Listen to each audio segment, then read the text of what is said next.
चलिए अब हम देखने वाले हैं पूरक कोणों के त्रिकोणमितीय अनुपात। पूरक कोण किसे कहते हैं? हाँ, पूरक कोण किसे कहते हैं? किसे कहते हैं पूरक कोण? जिन दो कोणों का माप आपस में कितना हो? 90 अंश हो, है ना। जिन दो कोणों का योग कितना हो? 90 अंश। ठीक है, जैसे यहाँ पर देखिए आपके पास 40 धन 50 बराबर कितना हो जा रहा है? 90, है ना।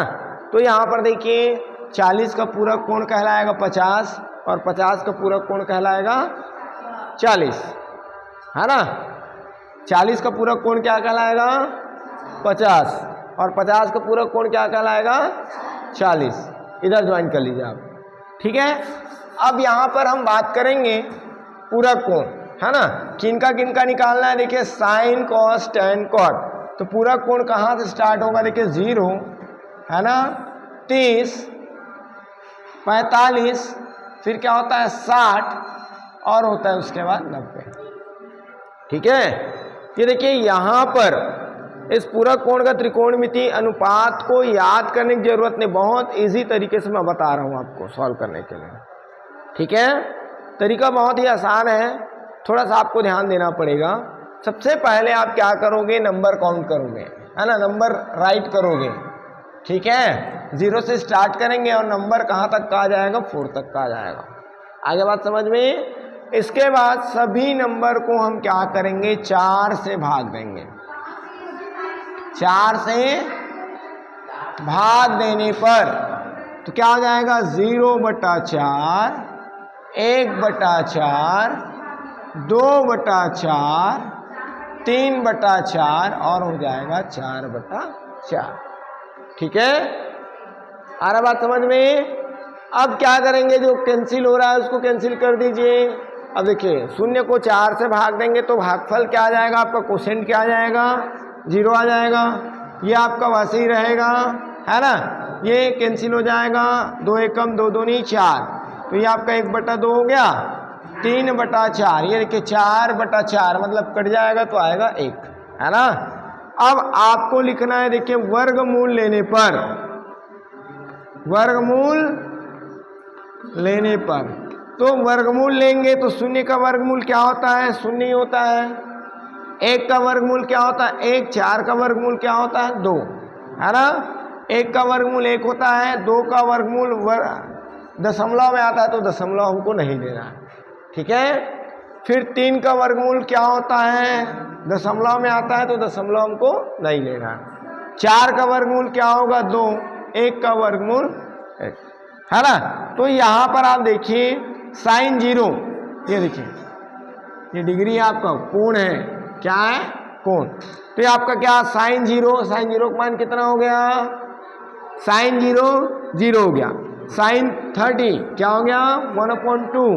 साइन 45 हो गया 1/√2, है ना। साइन 60 हो गया √3/2। साइन 90 हो गया 1/2। ठीक है, ऐसे ही आपका कॉस, ऐसे ही आपका क्या हो जाएगा? कॉस, है ना। अब कॉस का याद करना है तो ये जो नंबर्स हैं इसको ऐसे राइट नहीं करेंगे, ये जो साइन की वैल्यू है इसको उल्टा लिखेंगे, है ना। तो क्या हो जाएगा? देखिए 1 से स्टार्ट करेंगे, ये आपका 1 आ जाएगा, फिर उसके बाद आ जाएगा √3/2 आ जाएगा, फिर 1/√2 आ जाएगा, फिर उसके बाद क्या आ जाएगा? 1/2 और उसके बाद आ जाएगा आपका 0, है ना। तो cos 0 कितना हो गया? 1। cos 30 कितना हो गया? √3/2। cos 45 कितना हो गया? 1/√2। cos 60 हो गया 1/2।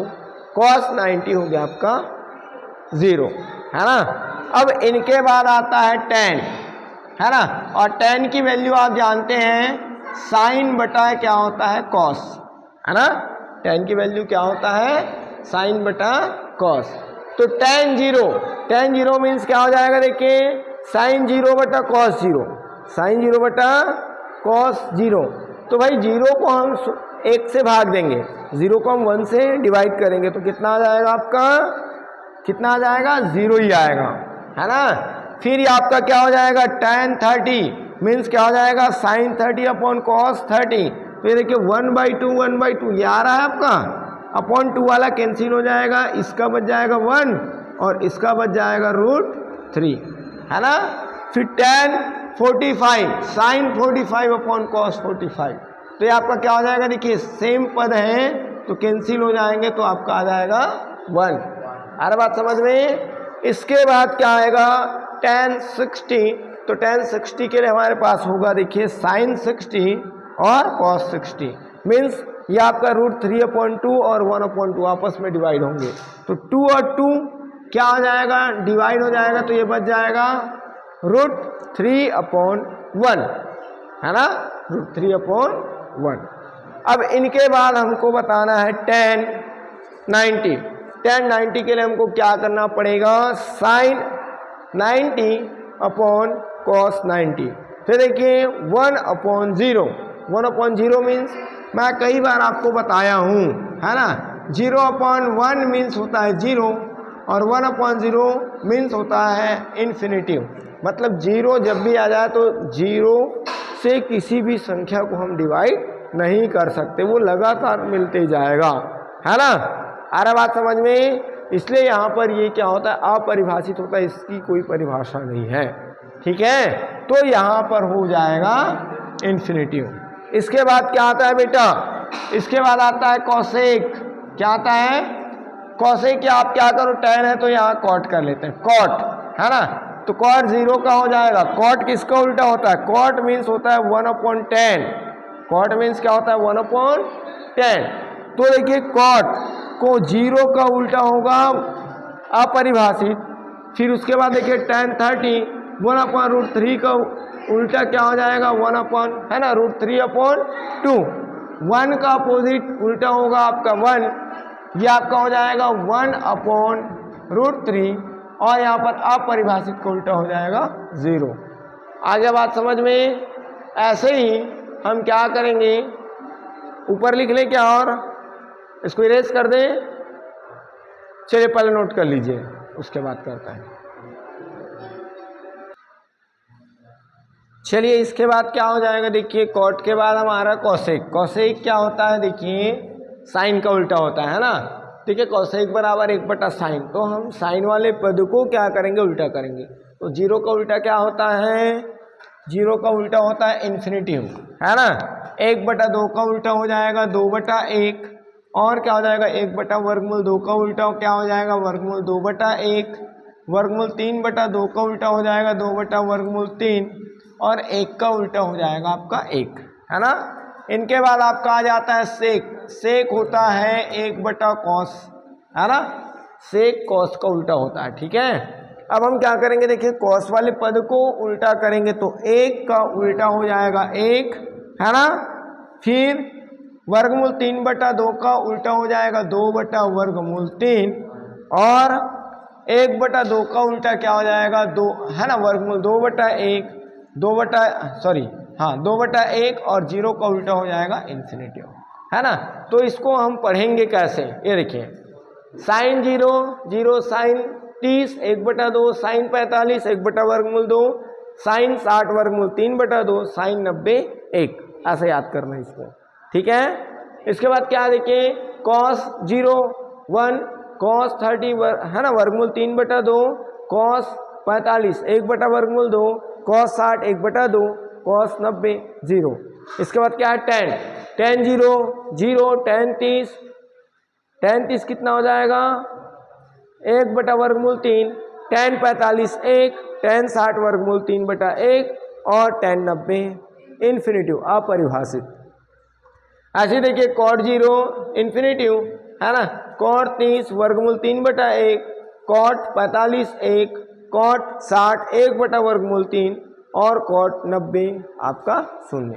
ऐसे देखिए cosec 0 क्या है अपरिभाषित है ना।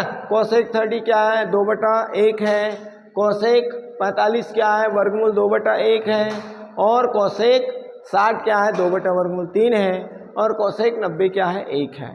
ऐसे यहाँ पर देखिए cosec sec 0 क्या है आपका 1 है, sec 30 क्या है 2/3 है, sec 45 क्या है वर्गमूल 2/1 है, sec 60 क्या है 2/1 और sec 90 क्या है अपरिभाषित इन्फिनिटिव है। इस प्रकार हम आगे, है ना, और इनके मान निकाल सकते हैं। सपोज हमको क्या निकालना है, 90 से आगे का निकालना है, तो अब भी हम निकाल सकते हैं, है ना। 90 के आगे का हम क्या क्या निकाल सकते हैं, 120 का, 135 का, 150 का और 180 का।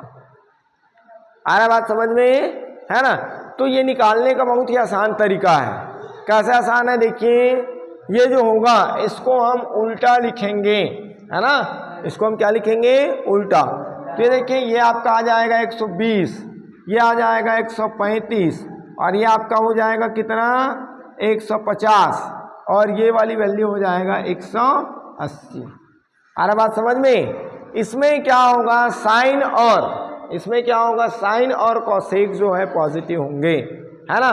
तो साइन की वैल्यू देखिए, अब इसको हम पढ़ेंगे साइन 120 वर्गमूल 3/2, साइन 135 1/2, साइन 150 1/2 और साइन 180 0, है ना।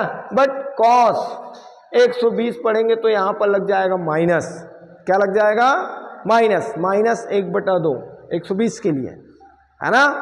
कॉस क्या हो जाएगा, माइनस में आ जाएगा। तो कॉस 120 माइनस 1/2, कॉस 135 माइनस 1/2, है ना। अपोजिट जाएंगे तो माइनस लगाना है, ठीक है। फिर उसके बाद क्या हो जाएगा, कॉस 150 माइनस वर्गमूल 3/2, कॉस 180 -1, है ना। और उसके बाद क्या हो जाएगा, टेन में भी क्या होगा, माइनस लगेगा। किसमें किसमें, हाँ, साइन में नहीं लगेगा और कोसेक में नहीं लगेगा, बाकी सभी में हम क्या करेंगे, माइनस यूज करेंगे। आगे बात समझ में कि नहीं आया, बाकी कर सकते हैं कि नहीं कर सकते। वैसे आपको इतना याद रखने की जरूरत नहीं है, आप 90 तक बना लिए मतलब बहुत है ना, क्योंकि आपके सिलेबस में 90 तक का ही दिया हुआ है, ठीक है। आपके सिलेबस में कहाँ तक का दिया हुआ है, 90 तक का ही दिया हुआ है ना। तो आगे ये पैटर्न आपको याद होना चाहिए, 90 के आगे का हमको ज्ञात करना है।